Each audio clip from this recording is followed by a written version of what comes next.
পূর্ব বর্ধমানের সাই কমপ্লেক্সে মোহন ভাগবতের সভায় অনুমতি দিল কলকাতা হাইকোর্ট। 16ই ফেব্রুয়ারি সভায় অনুমতি দিয়েছে কলকাতা হাইকোর্ট। আয়োজকদের দেখতে হবে যাতে কোনো পরীক্ষার্থীর অসুবিধা না হয়। শব্দ নিয়ন্ত্রণ করার চেষ্টা করতে হবে আয়োজকদের। যতটা সম্ভব কম শব্দ ব্যবহার করতে হবে, নির্দেশ কলকাতা হাইকোর্টের। লাউডস্পিকারের পরিবর্তে সাউন্ড বক্স ব্যবহার করা হবে বলে জানিয়েছে আয়োজকরা। সৌভিক মজুমদার আমাদের প্রতিনিধি এই মুহূর্তে টেলিফোনে রয়েছে। সৌভিক, এই নির্দেশ দিতে গিয়ে কলকাতা হাইকোর্ট আর কি বললেন? দেখো, কলকাতা হাইকোর্টের নির্দেশ অনুযায়ী এই মোহন ভাগবতের যে সভা রয়েছে বা কর্মসূচি রয়েছে তার অনুমতি দেওয়া হয়েছে, কিন্তু শর্ত হিসেবে বলা হয়েছে যে মাধ্যমিক পরীক্ষার্থীদের অসুবিধা হয় এই ধরনের কোনো কাজ করা চলবে না। তার পাশাপাশি ন্যূনতম শব্দ ব্যবহার করে বা যতটা সম্ভব কম শব্দ প্রয়োগ করে সেক্ষেত্রে এই সভা করতে হবে। এই মর্মেই কিন্তু কলকাতা হাইকোর্টের তরফে অনুমতি দেওয়া হয়েছে। আরএসএস এর তরফ থেকে অভিযোগ এটাই করা হয়েছিল যে প্রশাসনের তরফ থেকে তাদেরকে বলা হয়েছে যে তারা লাউডস্পিকার ইউজ করলে সেক্ষেত্রে কিন্তু এই ধরনের সভা করার ক্ষেত্রে অসুবিধা হতে পারে। এই মর্মে তারা এই অভিযোগ নিয়েই তারা কলকাতা হাইকোর্টের দ্বারস্থ হয়েছিলেন এবং যার প্রেক্ষিতে আজকের এই নির্দেশ। ধন্যবাদ সৌভিক। শহরে ফের দুঃসাহসিক লুট। সেন্ট্রাল অ্যাভিনিউয়ের বাড়ি থেকে লুট, নগদ কয়েক লক্ষ টাকা লুট করা হয়েছে। সোনার গয়নাও। অস্ত্র দেখিয়ে অভিজাত পরিবারের এক প্রৌঢ়ার কাছ থেকে লুটপাট চলে। বাড়ির পরিচারিকা এবং কেয়ারটেকারকে জিজ্ঞাসাবাদ পুলিশের। খাস কলকাতার ঘটনা, যেখানে সেন্ট্রাল অ্যাভিনিউয়ের একটি অভিজাত পরিবার থেকে কয়েক লক্ষ টাকা লুট করা হয়েছে।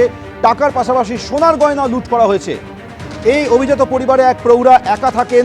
তাকে অস্ত্রের ভয় দেখিয়ে তার কাছ থেকে এই লুটপাট চালানো হয়। এই ঘটনার পর বাড়ির পরিচারিকা এবং কেয়ারটেকারকে ইতিমধ্যেই পুলিশ জিজ্ঞাসাবাদ করছে।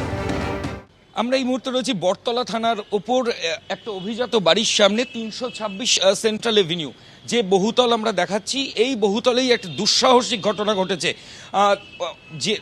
যে এসেছিল অভিযুক্ত ধারালো অস্ত্র দেখায় এবং এই বহুতলেই যে বাড়ি রয়েছে এখানে একজন বয়স্ক মহিলা থাকেন। তার পায়ে কিছুদিন আগে পা ভেঙে গেছে। তাকে তদারকি করার জন্য আরেকজন অ্যাটেন্ডেন্ট আছেন। যেটা পুলিশ সূত্রে খবর পাওয়া যাচ্ছে যে বাড়ির তলায় একজন কেয়ারটেকার আছে। অনেকটা জায়গা জুড়ে এই বাড়ি। এই মুহূর্তে জায়গাটার ছবিটা আমরা দেখাবো। বটতলা থানার পুলিশ আধিকারিকরা এখানে রীতিমতো পিকেট করে দিয়েছেন যাতে বাইরের কেউ এই মুহূর্তে ঢুকতে না পারেন। এবং এখানেই যে ঘটনা ঘটেছে সেটা হচ্ছে যে একজন বহিরাগত দুষ্কৃতী আসে, তার কাছে শার্প কাট ওয়েপেন ছিল, ধারালো অস্ত্র ছিল। সে আসার পর তলার কেয়ারটেকার সে আচমকাই কলিং বেল বাজায় এবং কেয়ারটেকার বলে যে সে জল নেবে। এরপরে কেয়ারটেকার উপরে ওঠে এবং তারপরেই ওই দুষ্কৃতী সে ধারালো অস্ত্র দেখিয়ে এখানে ওই বয়স্ক যিনি মহিলা রয়েছেন তাকে ওভারপাওয়ার করে লক্ষ লক্ষ টাকা এবং সঙ্গে সোনার গয়না এখান থেকে লুট করে নিয়ে চলে যায়। ঘটনার পর বটতলা থানায় লিখিত অভিযোগ দায়ের হয়েছে।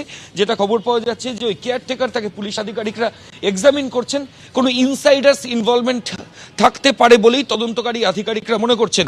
এই মুহূর্তে লালবাজার থেকে যারা অফিসিয়ালস ডাকাতি সেকশন এবং অন্যান্য সেকশনের তারাও এসেছেন এবং তার সঙ্গে বটতলা থানার পুলিশ আধিকারিকরাও গোটা বিষয়টা দেখছেন। সিসিটিভি ফুটেজ খতিয়ে দেখা হচ্ছে। ক্যামেরায় উত্তম হালদারের সঙ্গে ময়ূক ঠাকুর চক্রবর্তী, এবিপি আনন্দ, কলকাতা। ইতিমধ্যেই বাড়িটির সামনে পুলিশ মোতায়েন করা হচ্ছে। প্রশ্ন হচ্ছে, খাস কলকাতা একেবারে সেন্ট্রাল অ্যাভিনিউয়ে এইভাবে একটি অভিজাত পরিবার থেকে একেবারে লুট হয়ে গেল, কয়েক লক্ষ টাকা সোনার গয়নাও লুট করা হয়েছে। অস্ত্র দেখিয়ে এই প্রৌঢ়াকে লুট করা হয় প্রৌঢ়ার কাছ থেকে। যেহেতু এই প্রৌঢ়ার পা ভেঙে গিয়েছিল, তিনি বাড়িতে একা থাকেন। একজন ফিজিওথেরাপিস্ট তাকে মাঝে মধ্যে ফিজিওথেরাপি করতে আসেন। তিনি কি বলছেন, বাড়ির পরিচারিকা তিনি কি বলছেন শুনুন। আমি একটু জল খাবো, গেটটা খোলো। তা আমি বলছি, দেখ এখন আমি শুয়ে পড়েছি, পারছি না। বলে মাসি খোলো না। আমি কিছুক্ষণ পর গেটটা খুলে দিয়েছি। আমি আবার নিচে নামিনি, রিমোটে খুলেছি। তারপর খিল দিয়ে আমি শুয়ে পড়েছি। বাবা, আমি আর কিচ্ছু জানি না। আমি ঘুমের ওষুধ খেয়েছি, মাথা ঘুরছে। উনি তো একদম শয্যাশায়ী, অপারেশন হয়েছে, শুয়ে আছে। আপনি যে বাড়িতে যখন ওনাকে ফিটনেসের কাজ করান কি অবস্থা থাকেন? উনি কি একা থাকেন? হ্যাঁ, একাই থাকে। আর বাড়ির তলায় কে কে থাকে? ওনার কিছু লোকজন আছে, কেয়ারটেকার আছে, কিছু পরিচারিকা আছে। আপনি কি ঘটনার পর থেকে টানা করে যাচ্ছেন? না, তারপরে আসিনি আমি আর। এই দুদিন তো আসিনি। লাস্ট কবে এসেছিলেন? ওই তার আগের দিন। এবং ভদ্রমহিলার যা শারীরিক অবস্থা, উনি হাঁটাচলা করতে পারেন? না না, পারেন। কেন পারেন না?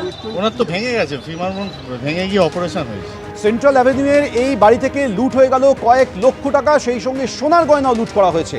স্বাভাবিকভাবে এই ঘটনার পর প্রতিবেশীদের মধ্যে চাঞ্চল্য ছড়িয়েছে। কি বলছেন 26 নম্বর ওয়ার্ডের তৃণমূল কাউন্সিলর, শোনাবো। রাতের কলকাতায় 11টার পর আমাদের পার্টি অফিসটা বন্ধ হয়ে গেলে আমরা চলে যাই, লক্ষ্য রাখি তারপর এখানে বাইরের অনেক সমাজ বিরোধীদের যাতায়াত আছে। অবশ্যই দরকার, পুলিশের পেট্রোলিং থাকা দরকার। আমি ল্যাক কথাটা ব্যবহার করব না, কিন্তু সোজাসুজি কথা বলতে গেলে পুলিশের আরোটা তৎপর হওয়া উচিত। কারণ ইতিমধ্যেই এই রবীন্দ্রকানন পার্ক আমার ওফুটে, সেখানে অনেক বাইরের সমাজ বিরোধীরা একটা শেল্টার নেয়। এগুলো সব 12টা 1টার পর। এ ব্যাপারে আমি বরতলা থানাকে চিঠি দিয়েছি এবং ডিসি নর্থকেও আমি বলেছি, চিঠি দিয়ে জানিয়েছি। পুলিশের আরও একটু তৎপরতা বাড়ানো দরকার আছে। আর বরতলা নিয়ে যত কম কথা বলা যায় ততই ভালো। না, সেরকম ব্যাপার বলছি কি, আমি ওদের উপস্থিতিটা সর্বত্র পাই না।